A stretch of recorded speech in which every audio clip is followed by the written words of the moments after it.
Welcome students. इससे पहले हमने जो बात की थी वो की थी हमने लॉरेंज जो बल है F equal to Q E plus Q V cross B, उसको हमने सेपरेशन रूप में निकाला था। उसके बाद हेडिंग डालो आपेक्षीय डॉपलर इफेक्ट, आपेक्षीय डॉपलर प्रभाव। और इस चित्र को बनाओ और देखते हैं कि क्या होता है आपेक्षीय डॉपलर प्रभाव।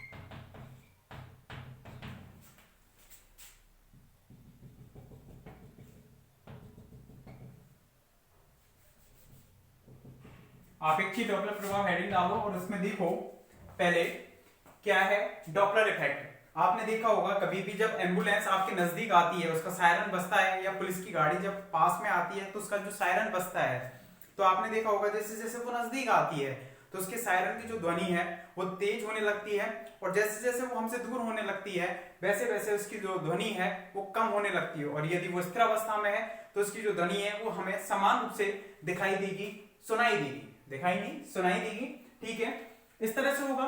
तो यही इफेक्ट है वो आपेक्षीय डॉपलर इफेक्ट है। क्या उसकी जो फ्रीक्वेंसी है, जो सायरन बज रहा है, उसकी जो फ्रीक्वेंसी है वो क्या वास्तव में चेंज हो रही है? क्या जो उसकी वास्तविक आवृत्ति है वो क्या चेंज हो रही है? नहीं हो रही। वास्तविक जो आवृत्ति है, वास्तविक जो फ्रीक्वेंसी है उसकी वो चेंज नहीं हो रही है, वो एक ही है, लेकिन हमसे जो डिस्टेंस बनी हुई है वो चेंज होने की वजह से उसका जो ध्वनि का प्रभाव है हम पर कम या फिर ज्यादा पड़ रहा है। जैसे जैसे पास आएगी तो हमें ज्यादा सुनाई देगी, और जैसे जैसे वो एम्बुलेंस दूर जा रही है तो उसकी जो ध्वनि है सायरन की वो कम होती हुई हमें दिखाई देगी। ये इफेक्ट कहलाता है डॉपलर इफेक्ट। तो आपेक्षिक डॉपलर इफेक्ट में क्या है, यहाँ हम एम्बुलेंस पर बात कर रहे हैं जिसका जो वेग होगा v very very less than c होगा, यानी कि अनापेक्षिक गति। हम बात कर रहे हैं यहाँ पर कौन सी गतियों के लिए? v टेंड्स टू c वाली गतियों के लिए, क्योंकि पूरे यूनिट के अंतर्गत हम इसी पे बात कर रहे हैं, v टेंड्स टू c पर। तो यहाँ पर हम बात कर रहे हैं आपेक्षीय गतियों के लिए, आपेक्षीय डॉपलर प्रभाव। तो उसके अंतर्गत क्या है कि एक निर्दिष्ट तंत्र s है, दूसरा s डैश है, s डैश s के सापेक्ष नियत वेग v से प्लस x दिशा में क्या कर रहा है? मूव कर रहा है। यहाँ पर कोई भी एक प्रेक्षक बैठा हुआ है और यहाँ पर कोई भी O पर एक प्रकाश स्रोत रखा हुआ है। यहाँ पर क्या है? एक प्रकाश स्रोत, और बिंदुवत प्रकाश स्रोत है। क्या है वो? बिंदुवत प्रकाश स्रोत। और प्रकाश का वेग कितने के बराबर होता है? v इक्वल टू c के बराबर। ठीक है, तो यहाँ से जो प्रकाश की किरणें हैं बिंदुवत सोर्स के लिए कैसी होती हैं? गोलीय तरंगाग्र। ऑप्टिक्स में बताया था कि गोलीय तरंगाग्र के रूप में होंगी। तो यहाँ से जो तरंग है वो इस तरह से गति करती हुई कहां पर बढ़ेंगी? इस तरह से गति करती हुई यहाँ पर आगे की ओर वो बढ़ती जाएंगी यहाँ पर। ठीक है, इस तरह से वो गोलीय तरंगाग्रों के रूप में प्रकाश है वो आगे बढ़ेगा। यहाँ पर एक प्रेक्षक बैठा हुआ है P, यहाँ पर ऑब्जर्व कर रहा है, इनको काउंट कर रहा है। वो जो भी तरंगाग्र गुजर रही हैं तो वो उनको काउंट कर रहा है। और कितने समय तक काउंट करता है? देखें कि यहां से यहां तक की ये दूरी है वो हमने मान ली r, और ये वाला एंगल मान लिया थीटा, ये वाला यहाँ पर थीटा डैश, और ये वाला इसके संगत r डैश। s डैश में हमने इस तरह से ले लिए r डैश और थीटा डैश, और इसमें ले लिया r और थीटा। तो हम क्या कह रहे हैं, यहाँ से प्रकाश की जो किरणें जा रही हैं, जब पहली किरण मतलब पहला तरंगाग्र जब वहां पर प्रेक्षक के पास पहुंच जाएगा, जैसे एक पहला चला यहाँ पर कि यहाँ तक पहुंचा, जैसे वो यहाँ पर पहुंच जाएगा तब वो इनको काउंट करने चालू करेगा। तो मान लिया हमने वो कितने समय तक काउंट करेगा? वो मान लिया हमने t समय तक काउंट कर रहा है, लेकिन एग्जैक्ट हमें t समय तक तो काउंट कर रहा है, लेकिन वो कब से स्टार्ट कर रहा है? कब से स्टार्ट कर रहा है? जब तरंगाग्र यहां से यहां पहुंच गई है। तो एक तरंगाग्र को यहां से यहां तक पहुंचने में कितना समय लगेगा? समय बराबर कितना होता है? दूरी। तो दूरी कितनी तय करेगा? r अपॉन चाल कितनी है प्रकाश की? c। तो r अपॉन c, मतलब इतने समय के बाद, जैसे कि मान के चलो पहली तरंगाग्र को यहाँ t इक्वल टू 0 सेकंड है, यहाँ पर प्रेक्षक बैठा हुआ है, पहली तरंगाग्र को यहाँ से यहाँ तक पहुंचने में 1 सेकंड लग रही है। तो t इक्वल टू 0 से t इक्वल टू 1 सेकंड तक वो उनको कोई 0 काउंट है। अब 1 सेकंड से स्टार्ट कर रहा है, और मान के चलो t इक्वल टू 15 सेकंड तक वो काउंट कर रहा है, तो एग्जैक्ट उसने कितने समय के लिए काउंट किया है? 14 सेकंड के लिए, क्योंकि 0 से 1 सेकंड में तो कोई भी तरंगाग्र उसको मिली ही नहीं है, तो उस टाइम को हम काउंट यहाँ पर नहीं करेंगे, ठीक है, उस समय को यहाँ पर काउंट नहीं करेंगे। तो यहाँ पर एक जो पहली तरंगाग्र है उसको यहाँ से यहाँ तक पहुंचने में r/c टाइम लग रहा है, उसके बाद प्रेक्षक गिरना प्रारंभ कर रहा है, तो वो कितने समय तक गिनेगा? यदि वो t समय तक गिरना है तो t - r/c समय तक गिनेगा। कौन से स्रोत, कौन से फ्रेम में? s फ्रेम में। और यदि s डैश की बात करें तो उसमें समय हो जाएगा t डैश - r/c। प्रकाश का वेग तो दोनों के लिए सेम रहेगा। आइंस्टीन के जो मौलिक अभिक्रिया थे स्टार्टिंग में पढ़ाए थे दो, उसके अकॉर्डिंग जो प्रकाश का वेग है ऑलवेज कैसा रहेगा? फिक्स रहेगा, कांस्टेंट रहेगा। तो ये हमने बात कर ली एस फ्रेम के लिए, और ये वाली बात कर ली हमने एस डैश फ्रेम के लिए। तो लॉरेंज रूपांतरण के अंतर्गत जो होता है, लॉरेंज रूपांतरण के अंतर्गत जो इसमें गिनी हुई तरंगों की संख्याएं हैं, दोनों में हम तरंगों की संख्याओं को गिन रहे हैं कि कितनी तरंगें वहां तक पहुंच रही हैं। गिनी हुई तरंगों की संख्या का मान, गिनी हुई तरंगों की संख्या का मान निश्चल रहता है, निश्चल रहता है। तरंगों की संख्या का मान यानी तरंग संख्या को हम किससे रिप्रेजेंट करते हैं? लैम्डा बार से। लैम्डा बार इक्वल टू कितना होता है? 1/लैम्डा। लैम्डा का अपोजिट क्या कहलाती है? तरंग संख्या। और सी इक्वल टू कितना होता है? New lambda. तो लैम्डा की वैल्यू यहां पर डालते हैं तो 1/लैम्डा कितने के बराबर आ जाएगा? न्यू बाई सी के, न्यू बाई सी के। तो ये तो 21 सेकंड में गिनी हुई तरंगों की संख्या है। लैम्डा बार क्या है यहाँ पर? तरंग संख्या, ठीक है, तरंग संख्या। लैम्डा बार इक्वल टू कितना आया? वो न्यू बाई सी। तो ये 21 सेकंड में गिनी हुई तरंगों की संख्या है। इतने समय में गिनी हुई तरंगों की संख्या कितनी हो जाएगी? न्यू अपॉन सी। 21 सेकंड में इतने समय के लिए मल्टीप्लाई कर देंगे। इसी तरह से अगर हम एस डैश फ्रेम के लिए देखें तो वहां पर न्यू डैश बाई सी हो जाएगा और टी डैश माइनस के आर डैश बाई सी हो जाएगा। कौन से फ्रेम के लिए? कौन से फ्रेम के लिए? एस डैश के लिए और ये एस के लिए। तो लॉरेंज रूपांतरण के अंतर्गत इन दोनों का मान क्या रहेगा? निश्चल रहेगा। मतलब ये सेम क्वांटिटी बनी रहेगी किसमें भी? एस डैश में। इस चीज को हमें लेकर चलना है और उससे हमें उस चीज को सॉल्व करना है कि जो स्रोत पे अगर पास आ रहा है तो ध्वनि बढ़ेगी, फ्रीक्वेंसी बढ़ेगी, दूर जा रहा है तो फ्रीक्वेंसी घटेगी। उस चीज को हमें मैथमेटिकली प्रूफ करना है। तो लिखें पहले इसमें आपेक्षीय डॉपलर प्रभाव में एक चीज और देखो यहाँ पर आर को क्या हम इस तरह से नहीं लिख सकते क्या? एक्स वाई तल में है तो X cos theta plus Y sin theta, इस तरह से नहीं लिख सकते क्या इसको? देखो कैसे, इसका इधर घटक कौन सा होगा? एक्स कॉस थीटा का, और इधर साइन थीटा का। अगर थीटा इक्वल टू 0 है तो एक्स आना चाहिए, थीटा इक्वल टू 0 रखेंगे, ये टर्म 0, ये 1 हो जाएगा, आर इक्वल टू एक्स, यही आ जाएगा। और यदि थीटा इक्वल टू 90 है तो वाई आना चाहिए, थीटा इक्वल टू 90 पे ये वाली टर्म 0 हो जाएगी, थीटा इक्वल टू 90 और ये वाली 1 हो जाएगी, तो आर इक्वल टू कितना हो जाएगा? बाई।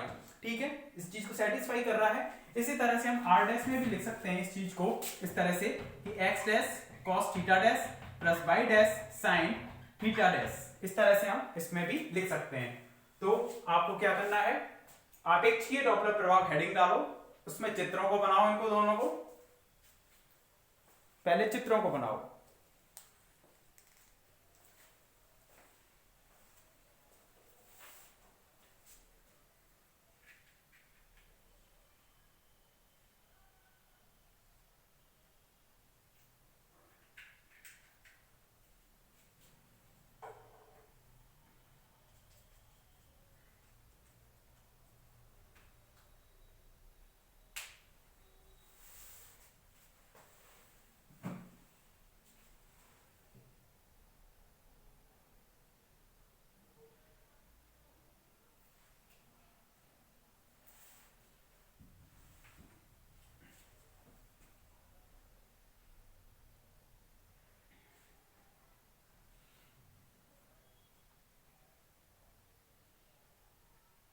गोली रूप में दिखाई गई है, गोली तरंगाग्र हैं ये, डॉटेड करके दिखा देना या गहरी डार्क लाइन से दिखा देना।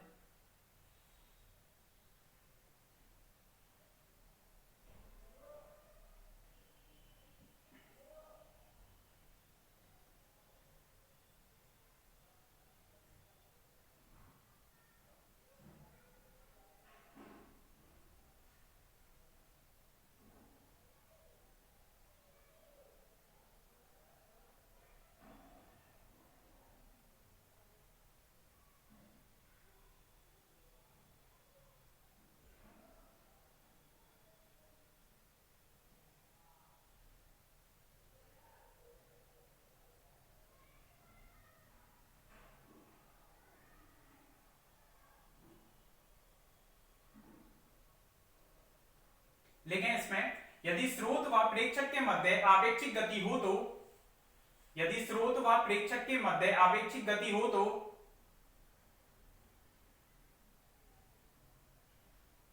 यदि स्रोत व प्रेक्षक के मध्य आपेक्षिक गति हो तो प्रेक्षक के पास पहुंचने वाली तरंगों की आवृत्ति, तो प्रेक्षक के पास पहुंचने वाली तरंगों की आवृत्ति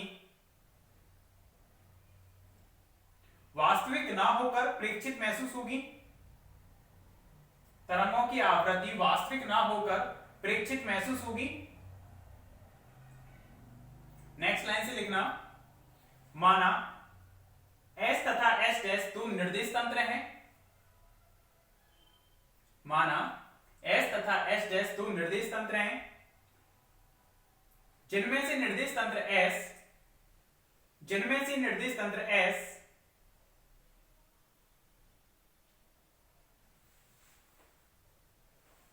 स्थिरावस्था में है, जिनमें से निर्देश तंत्र S स्थिरावस्था में है एवं S' नियत वेग v से, एवं निर्देश तंत्र S' नियत वेग v से प्लस x दिशा में गतिशील है।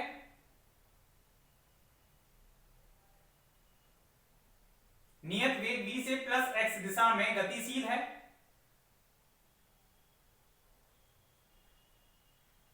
आगे लिखना, निर्देश तंत्र S में किसी बिंदु P के निर्देशांक,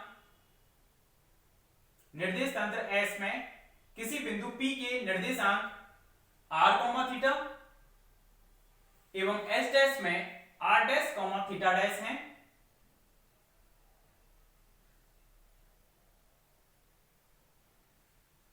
माना प्रारंभ में मूल बिंदु O पर एक प्रकाश स्रोत रखा हुआ है। माना प्रारंभ में मूल बिंदु O पर एक प्रकाश स्रोत रखा हुआ है।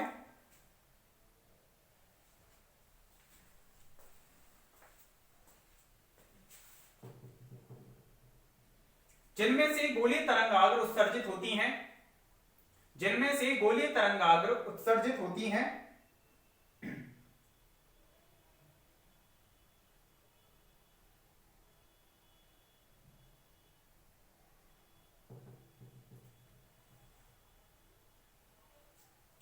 गोलीय तरंगाग्र को निर्देश तंत्र S में, गोलीय तरंगाग्र को निर्देश तंत्र S में बिंदु P तक पहुंचने में लगा समय, गोलीय तरंगाग्र को निर्देश तंत्र S में बिंदु P तक पहुंचने में लगा समय r/c एवं S' निर्देश तंत्र में r'/c लगेगा। पहुंचने में लगा समय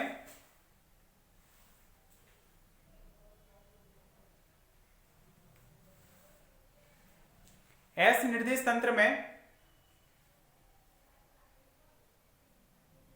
r/c तथा S' निर्देश तंत्र में r'/c लगेगा।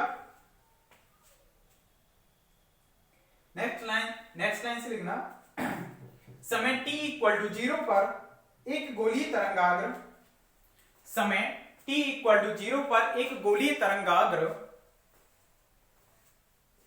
मूल बिंदु O से गुजरती है। समय t इक्वल टू 0 पर एक गोलीय तरंगाग्र मूल बिंदु O से गुजरती है, जिसे पहचानने के लिए चिन्हित कर दिया जाता है, जिसे पहचानने के लिए चिन्हित कर दिया जाता है।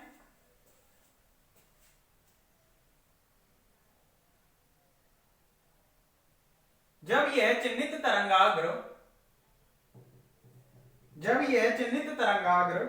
बिंदु P से गुजरती है, जब यह चिन्हित तरंगाग्र बिंदु P से गुजरती है, तब प्रेक्षक P इन्हें गिनना प्रारंभ करता है, तब प्रेक्षक P इन्हें गिनना प्रारंभ करता है एवं प्रेक्षक इन्हें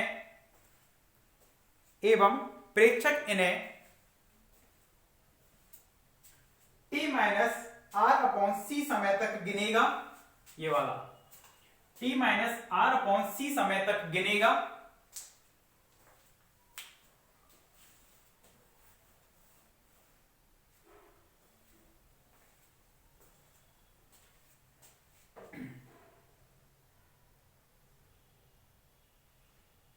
अतः प्रेक्षक द्वारा निर्देश तंत्र S में गिनी हुई तरंगों की संख्या, अतः प्रेक्षक द्वारा निर्देश तंत्र S में गिनी हुई तरंगों की संख्या न्यू अपॉन सी, ब्रैकेट में लिख देना t माइनस के r अपॉन सी होगी। S निर्देश तंत्र में गिनी हुई तरंगों की संख्या न्यू अपॉन सी, ब्रैकेट में लिख देना t माइनस के r अपॉन सी होगी। और इस चीज को, ये वाली चीज जो तरंग संख्या है, इसको ऊपर लिख देना, आपकी स्पेस होगी पेज में, वहां पर लिख देना तरंग संख्या लैम्बडा वार इक्वल टू होता है 1 by lambda equal to nu by c, उससे लिखा है इस चीज को, ठीक है।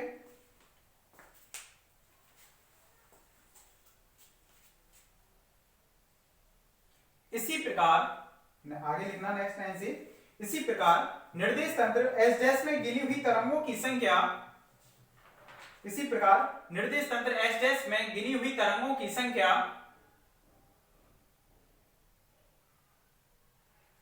न्यू डैश अपॉन सी, ब्रैकेट में लिख देना टी डैश माइनस के आर डैश अपॉन सी होगी। न्यू डैश अपॉन सी, ब्रैकेट में लिख देना टी डैश माइनस के आर डैश अपॉन सी होगी।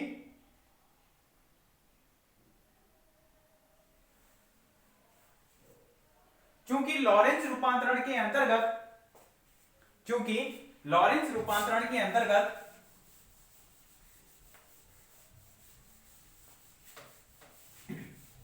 चूंकि लॉरेंज रूपांतरण के अंतर्गत गिनी हुई तरंगों की संख्या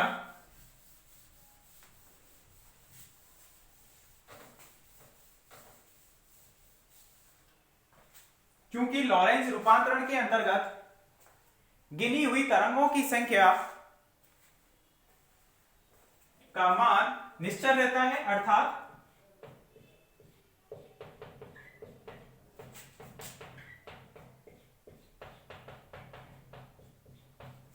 गिनी हुई तरंगों की संख्या का मान निश्चल रहता है, अर्थात इसको लिख देना इक्वेशन नंबर 1,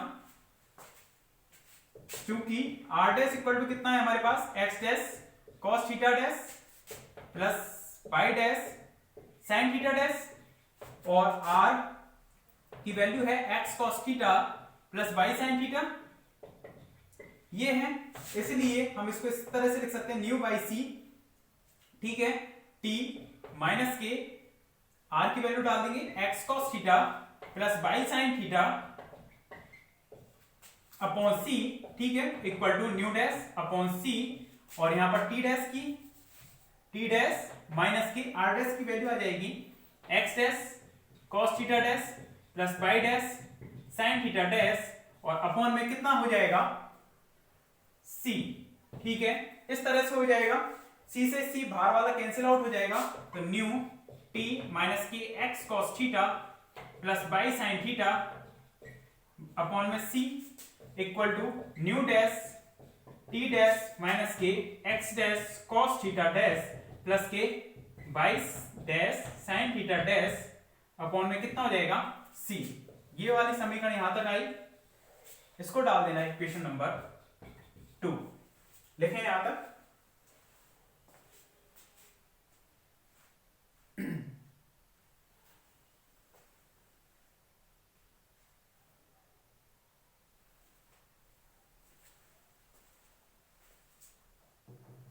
इसमें बताओ न्यू डैश है एक आवृत्ति और एक है न्यू, इसमें से कौन सी आवृत्ति वास्तविक है और कौन सी आभासी होगी, बता सकते हो। जैसे हम पहले ले रहे थे एक लंबाई संकुचन L0 और L, इसको वास्तविक बोल रहे थे, इसको आभासी बोल रहे थे। इसी तरह से टो नॉट और टो ले रहे थे, इसको वास्तविक बोल रहे थे और इसको आभासी बोल रहे थे। तो जिसके सापेक्ष घड़ी स्थिरावस्था में थी उसको हम वास्तविक बोल रहे थे, जिसके सापेक्ष छड़ स्थिरावस्था में थी उसको हम क्या बोल रहे थे, वास्तविक लंबाई बोल रहे थे, ठीक है। वास्तविक घड़ी, वास्तविक समय अंतराल और वास्तविक लंबाई किसके सापेक्ष, जिसके सापेक्ष स्थिरावस्था में।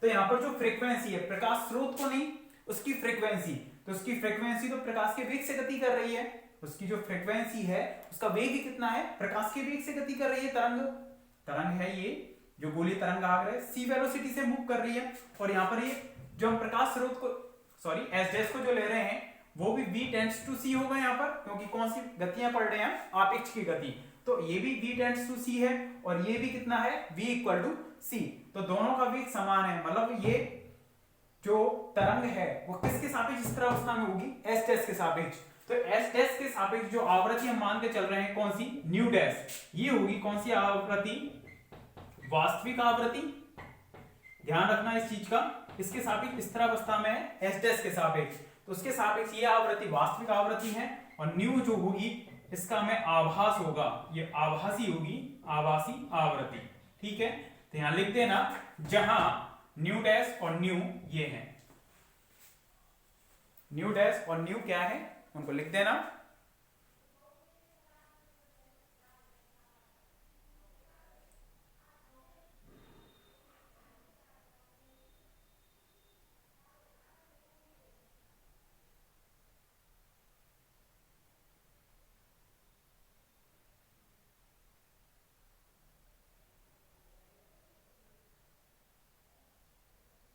लिख लो यहां तक। अब यहां पर हमें व्युत्क्रम लॉरेंज रूपांतरण की जो समीकरण है उनका यूज करना है। समीकरण 2 के बाद आगे लिखना, चूंकि व्युत्क्रम लॉरेंज रूपांतरण समीकरण निम्न होती हैं, व्युत्क्रम लॉरेंज रूपांतरण समीकरण, क्योंकि हमें एस डैश में वैल्यू पता है, उसकी वास्तविक आवृत्ति के बारे में पता है, उसकी आभासी आवृत्ति नहीं पता है, और आभासी किस में है, एस में, तो एस डैश में पता है और एस में निकालनी है वैल्यू, तो व्युत्क्रम लॉरेंज रूपांतरण लगाना होगा, व्युत्क्रम लॉरेंज रूपांतरण समीकरणों से कितना है, x equal to alpha x minus K BT, तो x plus B T dash ये हो जाएगा, चूंकि बीटा हम ले रहे थे v अपॉन सी के बराबर, बीटा हम डिफाइन कर रहे थे v अपॉन सी, तो x इक्वल टू हम लिख सकते हैं alpha x dash plus v के स्थान पर बीटा सी टी डैश, इस तरह से लिख दिया, इक्वेशन नंबर 3, ठीक है, y equal to y dash था, z equal to z dash था, इनके स्थान पर तो हम कितना लिख देंगे, इक्वेशन नंबर 4 डाल दो इसको, इक्वेशन नंबर 5, और t इक्वल टू कितना है, अल्फा t माइनस के bx अपॉन सी स्क्वायर, तो t dash plus vx dash upon c square, व्युत्क्रम लॉरेंज रूपांतरण में ये हो जाएगा, इसको लिख देंगे हम अल्फा t डैश प्लस में v अपॉन सी को हम लिख देंगे बीटा, तो beta upon c x dash, और ये इक्वेशन नंबर कितनी हो जाएगी, 6, यहां तक लिख दो। व्युत्क्रम लॉरेंज रूपांतरण समीकरण लिखी है हमने,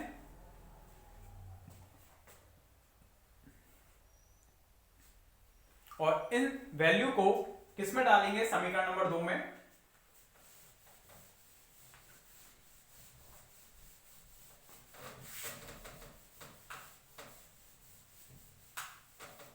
समीकरण 2 में हम समीकरण 6 से वैल्यू पुट करेंगे, समीकरण 2 में 6 से क्या, सभी से,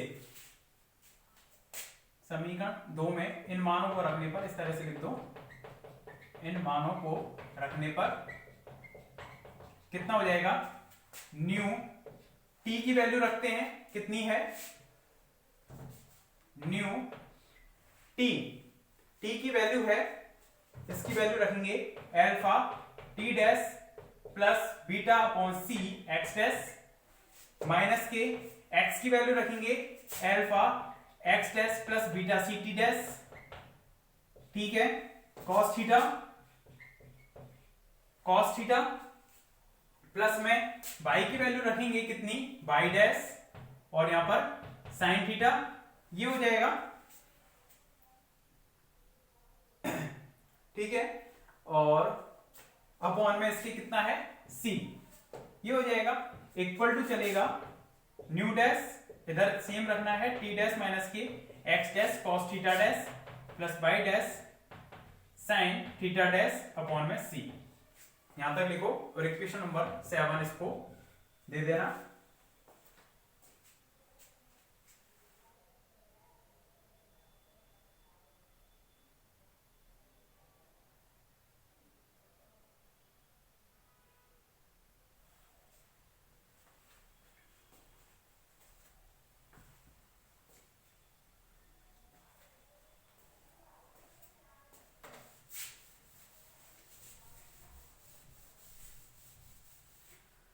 अब देखो इसमें दोनों तरफ हम टी डैश के गुणांकों की तुलना करेंगे। दोनों तरफ टी डैश बन चुका है, तो दोनों तरफ टी डैश के गुणांकों की तुलना करने पर, क्योंकि उसी से जो चाहिए हमें वो निकल जाएगा, इसलिए टी डैश की कर रहे हैं। करने को तो हम एच डैश की भी कर सकते थे, वाई डैश की भी कर सकते थे, लेकिन वो मीनिंगलेस है, कोई मतलब नहीं है उनका। दोनों तरफ टी डैश के गुणांकों की तुलना करने पर करो तुलना, कितना हो जाएगा बताओ। यहां पर हम टी डैश का गुणांक देखेंगे तो कितना आएगा, न्यू अल्फा टी डैश का गुणांक, ठीक है।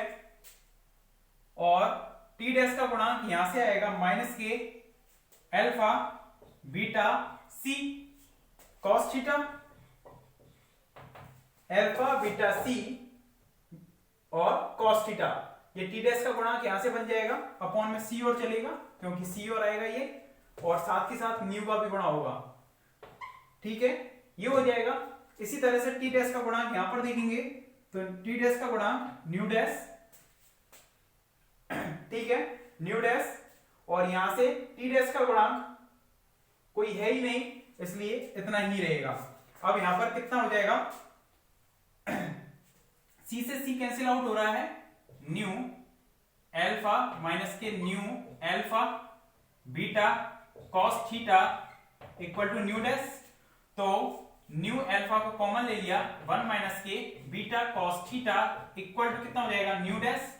तो यहां से न्यू इक्वल टू हम निकालेंगे new dash upon alpha 1 minus K beta cos theta. ये फॉर्मूला हमारा निकल कर आएगा। इक्वेशन नंबर इसको डाल देना 8। करें यहां तक,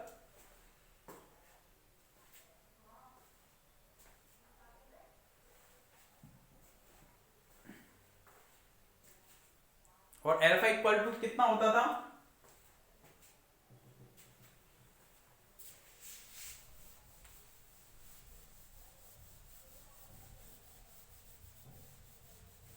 अल्फा इक्वल टू कितना होता था, 1 अपॉन रूट ऑफ 1 माइनस के B square upon c square. इसको हम गामा भी लिख सकते हैं, और इसको हम लिख सकते हैं 1 upon root of 1 minus K beta square, क्योंकि बीटा इक्वल टू कितना था, बी बाई सी।